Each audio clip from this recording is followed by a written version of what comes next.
అలాగే జగదీష్ వచ్చి నాకు కథ చెప్పినప్పుడు లోపల మాత్రం ఉంది, అయిపోయిందిరా దీని ఎక్క ఇక దొరికింది, మనకు దొరికిందని. కానీ బయటపడలేదు. అమ్మ ఇటు బయటపడితే ఇటు మళ్ళీ వేరే ఎవరికైనా వెళ్తాడో మాట్లాడతాడేమో, ఇవన్నీ ఉన్నాయి, లోపల చాలా ఉన్నాయి. వీళ్ళు టెస్టింగ్కి వచ్చారా లేకపోతే నా మీద నిజంగా నమ్మకానికి వచ్చారా అని. కానీ మనకేం భయం లేదు.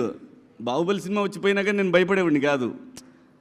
నేను ఎందుకు వెయిట్ చేస్తున్నానంటే ఆ ఒక్కరోజు నేను ఫీల్ అవ్వాలి, దీని అమ్మ ఇది నా రోజు అనేది నేను ఫీల్ అవ్వాలి. దానికోసం ఏది పడితే అది చేయకుండా ఈ కథ విన్నప్పుడు నేనేం అడగలేదు. నేను ఒక్క మాట కూడా నాని గారు ఎందుకు అనుకున్నారు నన్ను ఈ సినిమాకి అని అన్నాను. నేను నాని గారు కదండి మేమే అనుకున్నాము, నాని గారు యాక్సెప్ట్ చేశారు కదా. అవును యాక్సెప్ట్ చేశారండి. ఎందుకంటే మళ్ళీ డౌట్ ఇంకేమన్నా పెడతారేమో సినిమాకి అని. నన్ను ఈ క్యారెక్టర్లు అసలు మీరెలా అనుకున్నారు, ఎవరు అనుకోరు కదా ఇలాంటి క్యారెక్టర్లు.